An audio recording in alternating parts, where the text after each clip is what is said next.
Alright guys, welcome to Little Big Podcast. This is episode 102. Now last time you saw us here, we were interviewing Media Molecule for our 95th episode. Now we're here 8 weeks later, interviewing IGN's Greg Miller. Hello, beyond Little Big Podcast. How are you today? Good. And he just released his review of Little Big Planet 2, gave it a 9, and a terrible score. I hate Sony, obviously. I'm an Xbox. I don't know what I'm talking about. Right, no. Alright, so we're gonna, go ahead and get a few questions down about the game just to get opinions and discussion going. I made these questions before I read the review, so some of them pertain to the review and some of them don't, so I'll just go ahead and get started. Don't worry, you have it. I'm assuming everyone out there hasn't read my review, so you're welcome to start there. We go. And you can come read it at IGN.com at your leisure. It'll be there, don't worry. Yes, IGN. Yes. We even slapped the logo. Yeah, I know. I like you guys totally sold out for me. Totally sold out and put the IGN logo behind you. Great.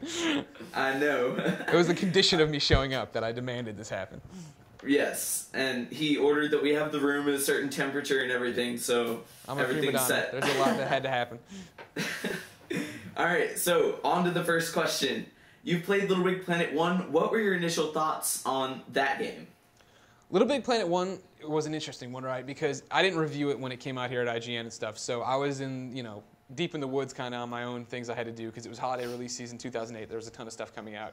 So I got it. I was super excited for it. I had tweaked around with the beta, and I only played a few levels of it, and then I kind of got lost in my own work and forgot about it. And then what happened is we had holiday break, and we get 2 weeks off usually. And so I went home one day and popped it in and literally sat there for 2 weeks straight, playing it nonstop, acing every level, getting every prize bubble, and then making my own really crappy levels. But I mean, once you got your hands on that game, and I felt it's one of those games you have to really be in a mindset for to get the most out of, I think. And once you're in that mindset, like it just destroys you. There's so much to do. It's so cool.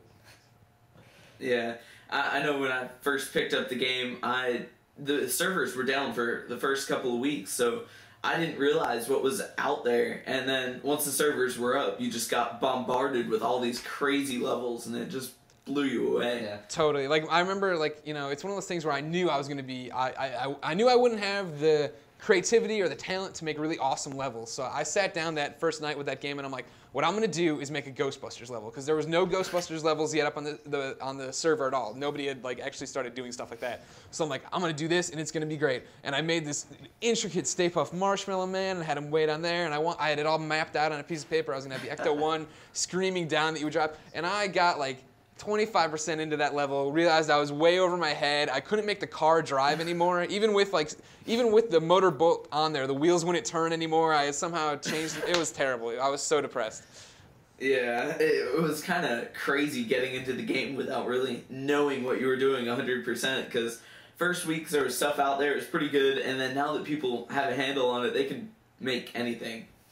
It's pretty crazy. Yeah, 100%. So, the reason I asked that question is, how do you compare Little Big Planet 2 to your initial thoughts of Little Big Planet 1? Yeah. I feel coming in, for Little Big Planet 2, you're coming back to familiar ground. We already knew Sackboy.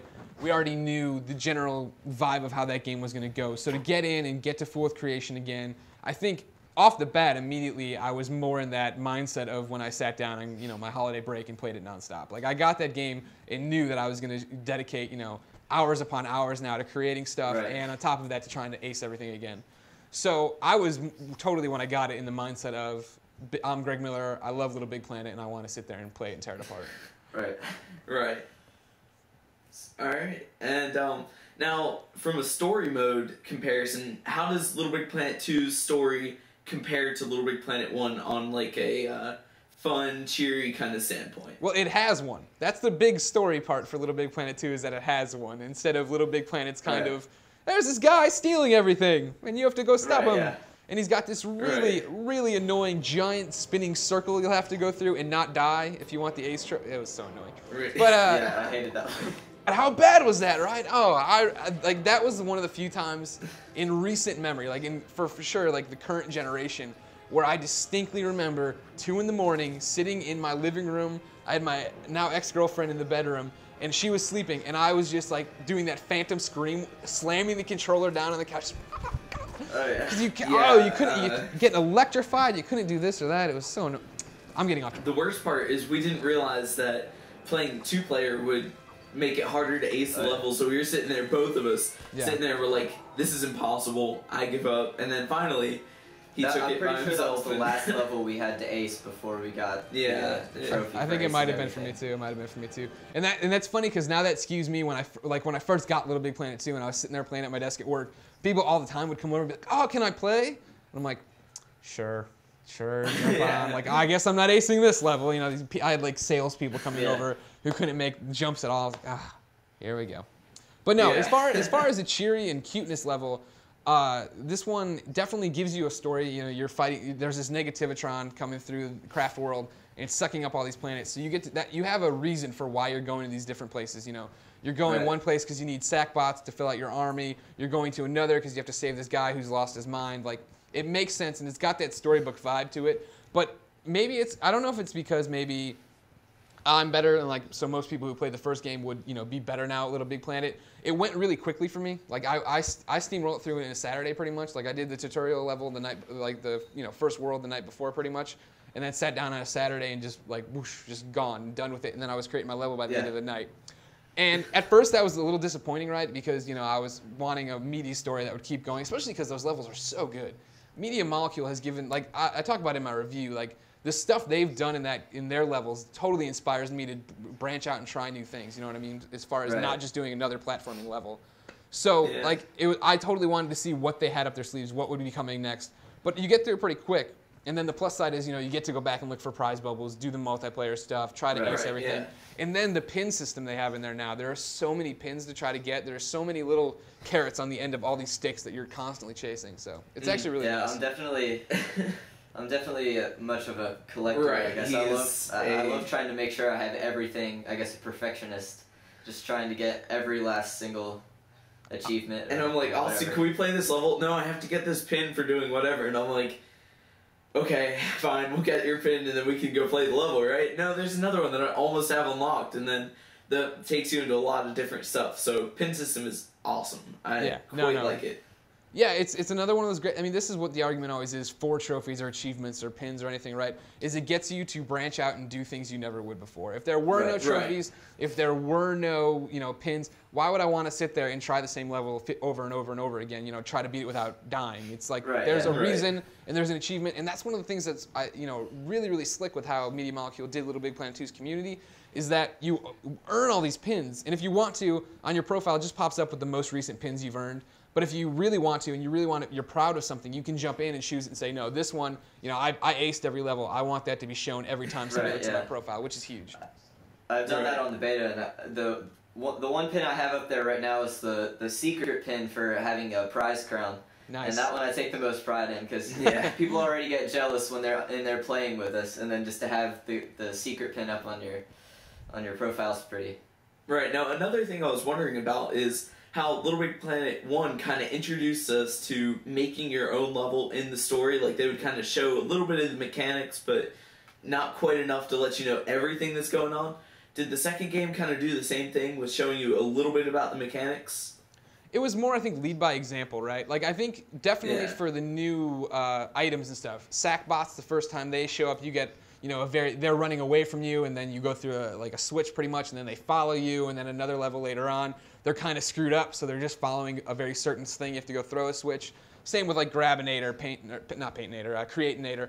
All that are introduced in that way. But stuff like, like I talk about in the review, not to keep referencing that, but like, like I really enjoyed the 2D side-scrolling, like 8-bit shooters where I'm riding a bee and stuff. And that, they never sat down and said, all right, this is something you can do. This is how you do it. They're just like, here's how this happens. See, you're not at all having to deal with the normal platforming stuff. So it's totally, oh, that's awesome, light bulb in my head. That's what I want to go try. Yeah, and I think that's all really, really cool. I think that's the one thing that really inspired people in Little Big Planet 1 was being able to see, okay, I kind of see how they did that. Let's try something, and then they create something original, but still using the original inspiration from the story, which I think something that will help out the new players coming to Little Big Planet for the first time in the sequel. Right. Yeah, agreed. I think they're in for quite a treat. If you missed the first one, I mean, your mind's going to be blown. You know what I mean? That's the thing, right? Like, Little Big Planet #1 was so amazing, right? And it did so much stuff you wouldn't think normally a console could do, or at least could do well. Like, a lot of people try to do what they've done, and there's super long loads, or this isn't actually intuitive. And like, granted, there were hiccups and problems, and you had to work through things, but I mean, that really knocked your socks off. So now for all the content you can do, and the amount of what people are going to do, I cannot wait for people to get their hands on this. Like, a week from launch, it's going to be so awesome to sit down and see all these amazing levels people have put their time into. Right. And now another new feature, like you were talking about, Grabinator and all that stuff, something that applies to story is the voice actors. How did that change the amount of story and the interaction of the story? Well, it totally gives everybody personality, right? Like before, you'd run into characters or you'd see people, but then you're kind of just getting like the robot with like the gibberish voices they do or whatever. Yeah. So now, like, I think I don't want to screw this up, but I think it's like Higglebottom, like the guy I'm talking about. Yeah. He's awesome. Like he talks just nonsense when he speaks. It doesn't make any sense, but he's doing it in a British accent, and you totally love it. You know what I mean? Like, I think it's Clive is the notepad face guy. He's awesome too. Like they really give people personalities, which is something you didn't see too much before. And it might have been for the best the first time around, right? Because you want to introduce Sackboy, and he's the main star, and he's adorable, and this is all the cool stuff you can do with him. But now you go and you play as these characters who then you can unlock their costumes, right? You can run around as Clive. You can and not be like Sackboy in a Clive helmet. You're actually him, a wireframe body and a giant notepad head. That's a nice touch. Yeah. And I guess it really helps because I guess that's one thing that really makes Little Big Planet fun is because each person can really have an identifiable character. Right. It's not just like Sackboy's awesome, but if you want to customize him and if you want to make him your own and unique, I mean, you can dress him up in all sorts of crazy stuff, and then you can run in and go like, oh, okay, that's his. So and that was one of the most a touchstone moment for me, right? Is when I sat down to play it for the first time, and Little Big Planet 2. And I hadn't touched Little Big Planet 1, in quite a while. Like, I used to do these level lover things where we'd go through and pick out the best levels of weaker stuff, but, it kind of tapers off and waxes and wanes. Right. And so I jumped into Little Big Planet 2, and it recognized my profile and brought in my Sackboy, who's a blue denim Sackboy with nerd glasses like myself, a Superman shirt, and a Superman cape. And it's like, oh, yeah, it's like, just that little touch, those little touches that remind you, and like it imported my pod right away, so all my old decorations was there. It's like, yes, this is my game. They have just updated it and made it better. Right. Now, speaking of like it kind of being like the old game transferring in, could you see a graphic improvement? Yeah, for sure. Like everything's definitely sharper, and I'm sure you've seen this in the beta. Even that, I mean, there's just like that really nice finish to the characters, and the worlds are more complex, and there's more art and lighting and decorations that way. It was one of those things where I had played the preview for Little Big Planet 2, and I was like, oh man, this looks really good. And then Sackboy's Prehistoric Moves came out, and that's running on, exactly the same Little Big Planet original engine. And you play that, and you're like, oh wow, okay, it doesn't look bad, but it's like, there's not that detail, there's not that intricacy, there's not that tender loving care that you really, I think really shines through in Little Big Planet 2. Yeah, and the dynamic backgrounds, like before, I mean, they already looked amazing. And then in the second game, the new lighting system that they're using and all sorts of stuff, they really pop. And then the fact that some objects are dynamic and they move throughout the background really just brings, the entire world to life even more. Yeah, I think one of the most visually impressive levels, right, is that the last world you get to called the Cosmos. And there's a giant battle going on without ruining too much. And you're running and it looks like a war zone behind you, and definitely what you're interacting with on that first plane, but behind you even, there's so much action. It's like, oh, that's really cool. Yeah. Anything else to throw in about this story, since the next one kind of moves on to community stuff? Not really. I mean, the story, I guess most of it's still a secret and a surprise to the community. So. Right. And that's how it should be. Yeah, exactly. I don't want to ruin anything for anybody. Especially since I haven't played the full story yet. I'm actually quite jealous of you right now. Get your act together. Alright, so on to the community stuff. I know there are quite a bit of new in-game community tools, and there's also LBP.me. How did that change the game, even in your stage that you got to test? No, I mean, for me, it's interesting, right? Like, when the first game came out, everybody jumped on it and played it, right? And then there was that whole disconnect of how do I really share this? How do I promote myself? And that's when you saw, sites like IGN started doing Level Lovers Anonymous.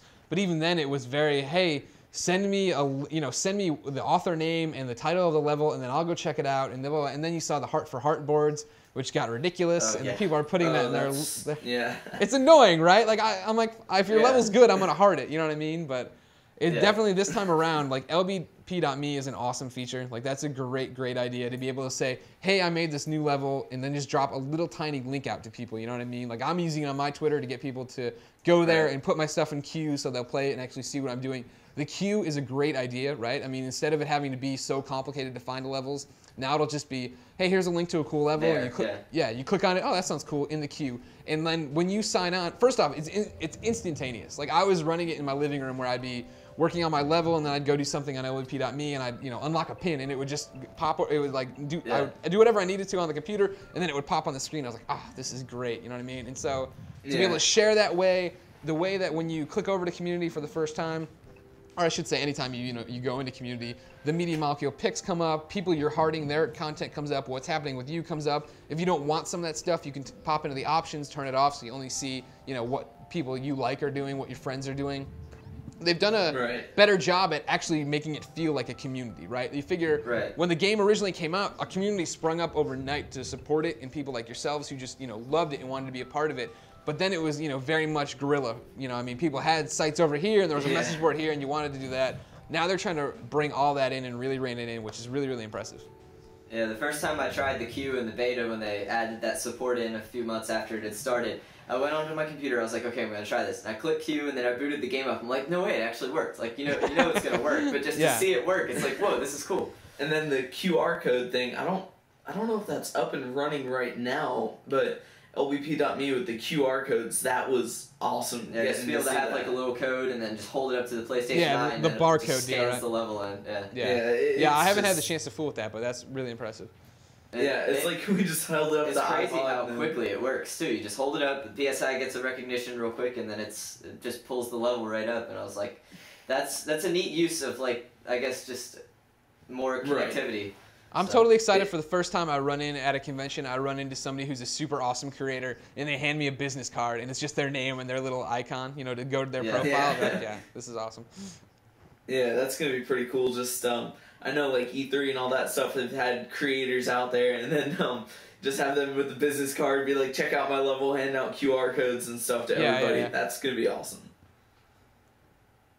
All right, and I guess the next part of that question is, how did that factor into your review? Since we already brought that up a little bit, so how did that factor into the review? Community features, I mean, that's a big part, right? Like, I think that was something that was missing from the original Little Big Planet, and I don't think it was obvious at the time of the review. You know what I mean? Like, you figure Sony loves early reviews, right? Like, I mean, I've reviewed the game now and played it and done all this stuff, and it's not out for another 3 weeks. You know what I mean? That's or I guess 2 actually, but still a long amount of time to get people really drummed up and excited. But the problem is, like, for a game like Little Big Planet, so much of that coverage has to be done in post, right? You have to go back like we do and do the level lovers and see how the community is developing. And so it was impressive this time around because you know what's about to happen. Like, we already know, like, when Little Big Planet originally launched, there was a lot of concern over, these are really cool tools, but they are complicated and they are for hardcore. Who knows how many people are going to support this and not just make levels to get trophies like we all did. And so then you found people making, little Dead Space, little Bioshock, and it was like, okay, people are going to support this, and it's going to be awesome. And even Media Molecule said, they're making things that they didn't even know could possibly happen. So now to have all this opportunity there and have you have an idea of how the community is going to be, and now that you see how they're supporting it, it is a big part to definitely look into and say, this is cool and this is why it needs to be pointed out.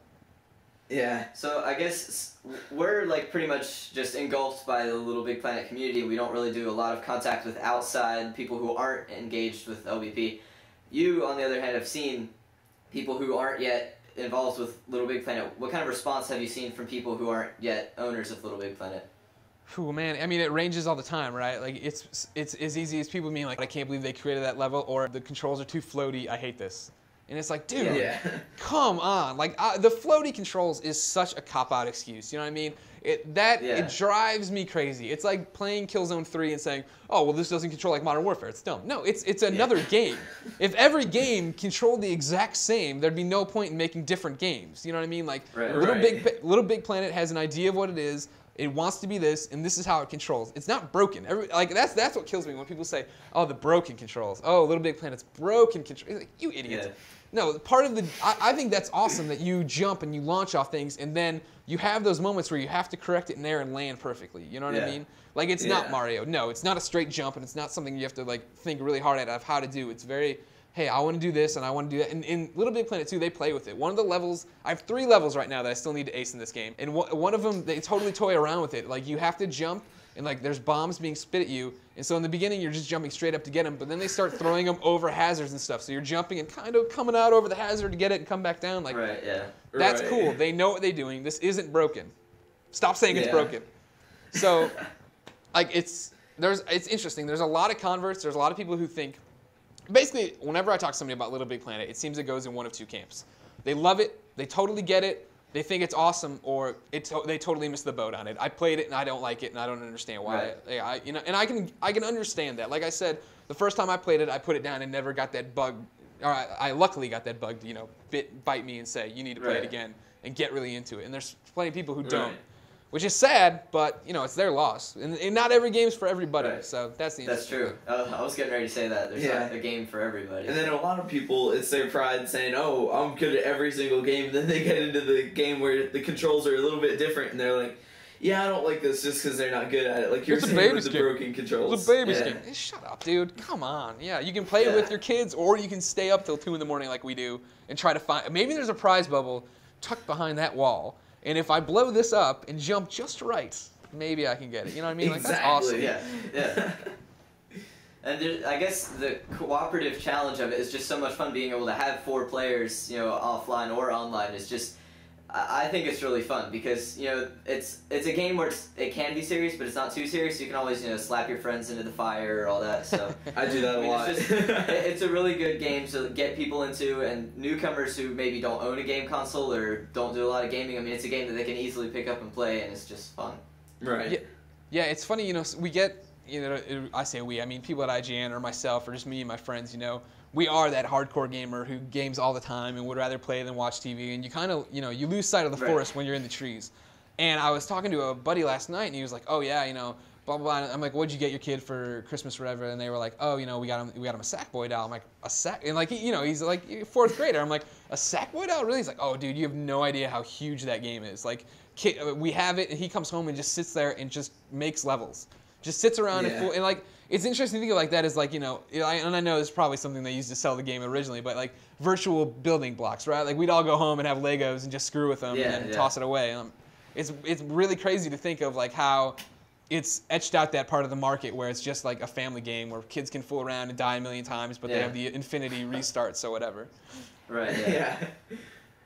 That was actually probably one of the best things to hit the game because a lot of the times I have that urge to just slap somebody off, and then it's your last life, and if you die, then you have to restart the level. Infinity life checkpoint was a miracle. Because you can mess around as much as you want, and you won't have to restart the level. There's nothing worse than when you're playing with somebody who's like just trying to get a handle on the game or wants to see what it's like, and you're trying to talk them through it. You start hearing that. You're like, all right, well, hold on. Focus. If we die, it's over. We gotta make sure we do this. Yeah.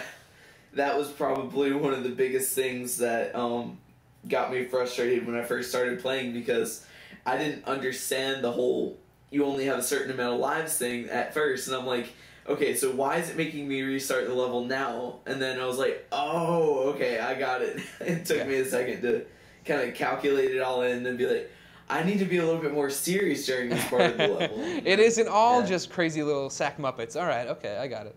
Yeah. And I guess one thing that's just shocked me is that, you have the regular story mode levels, and then people have gone out there and created, like, recreations of games and then made their own stuff. And it just, sometimes when I'm playing these things, I'm thinking, like, I forget that I'm playing Little Big Planet. Like, totally. Not that, like, sometimes I'll be like, oh, this is a pretty awesome game. And I'm like, oh, yeah, I'm playing Little Big Planet. And just kind of forget that, people can make this in another game. Right. Yeah, that's it. That's why I cannot wait for Little Big Planet 2 to get everything up there and get people playing. Because I've platformed a lot in Little Big Planet, and I'm ready for something different. And that's why I'm trying to create games where you're not doing the normal thing. So, like, I can't wait to play stuff like that. Fighter pilot game you guys previewed a while back and stuff like that. That's awesome. Yeah. Like, I have to admit that, I'm personally very terrible at making levels, so I'm ready for the community to get out there because I like playing the game, but I'm terrible at making stuff. And I guess, just to be able to get out there and play, people just making stuff, I mean, it's really almost never ending as long as you have people out there. I get a little bit better every time I try, but yeah, I'm still so bad at creating games. Yeah. I had Scott Bromley, our community manager, was playing my Superman level for Little Big Planet 2, and he was doing this, and he just wanted to see the end, and I'm like, oh, well, you can just fly into the kryptonite fog and go over it. He's like, wait, the kryptonite fog doesn't kill you? I'm like, no. I know people would think it would kill you, and I couldn't figure out how to make that count against Superman's projectile meter, so I just left it. So you can fly through that entire level and never fight anyone and beat it. I'm like, all right, whatever. I tried. That's awesome. Well, one of the other things I was just going to throw in there is when you play a level have you seen any of the new 3D glitch levels? No, I've heard about them, but I haven't played them myself or seen them. That absolutely blows me away. They made, I think it was Sackenstein, and it was a pun off of Wolfenstein, but anyway, you walk through and it actually, there's a 3D space that you move through instead of just what they've done was just the side-scrolling stuff. So, I mean, it's really crazy to see what people are making. Is this in the beta right now, or is it up on the other? Yeah, it's in the beta. It's in the beta right now. So. And that's one of the sad things. All these beta levels are going to be gone because of a glitch that was discovered. We're trying to record everything that we can just to archive it on our YouTube channel. For Someone must remember. Yeah, remember the whatever it is. And just have all these little forum tags and stuff to throw in there. But it's pretty amazing just going back and looking at all these levels that people have made in the beta, knowing that they're not going to come to the full game, but they're still just people are still willing to throw hours into making these things, knowing that they're not going to. Well, you figure it's pretty when you're making them, right? I always find the hardest part is trying to get it down the first time. Afterward, once you know, all right, this is how the controlinator works, and if I drag this over here and I put a toggle switch on it to then go, you know what I mean? There's so many little steps you have to go through, and it's such trial by error of. Why isn't this thing exploding? And then you're like, oh, wait a and then you fix it. You know what I mean? It'll be so much easier once you get your hands on the final copy now. There's always the argument of, video games are mindless, all that stuff. I mean, this game, honestly, you really have to think sometimes, especially when you're creating stuff. Okay, I need this to link to this, and then to this, and then set off this. I mean, it's a really logically complex game. Right, and it makes sense. Once you get going, it just kind of clicks and everything... Yeah. It just rolls, and it's pretty amazing to get in there and play the game like that once you have a complete grip on the controls and you start remaking other games and stuff like we've seen already. It's pretty awesome. Yeah, totally. All right, I think we've pretty much covered everything. So the review, you rated it a 9, correct? Correct, 9.0. All right. Amazing by IGN standards. Right, yeah. Yes. Do you have any other things that you would like to throw in real quick that we haven't really... I mean, I think it's an awesome gem. You know what I mean? It's another fantastic game for the PS3. It's a great way to start 2011. Obviously, there's a ton of PlayStation 3 exclusives lined up this year that are all supposed to, they're all AAA titles, but you don't know until you actually get that game how good it's going to be. So to see right out of the gate, I mean, the review just went up. We're a mere 4 days into the new year, and they are able to deliver that. Yes, we know what we're doing. Here's an awesome game for you to play this month. You know what I mean? That's huge. I encourage everyone to get it or at least try it or see someone do it. You know what I mean? Even if it's something that you think doesn't, particularly, if you're, there's so many people, like I say, who watch it oh, maybe I could get into that. Rent it, try it, go to somebody's house and play with them because I think you'd be surprised at how good it really is. Right. Yeah, so thanks for your time. Everyone, thank you guys. Head over to IGN.com where you can check out the full review and a fancy video review. Yeah, we also have an FAQ up answering questions about trophies and all sorts of stuff. Please contribute questions to that. I know when I was talking about the review, a lot of kids were twittering at me saying, hey, what about this very specific thing that you could never fit into a review? It's I'll start an article where you can ask those questions and I'll try it out in the game and let you know. So please feel free to hit me up with that. All right, yeah. Well, thanks for joining us this week, and we'll see you next Friday, guys. Bye. Bye.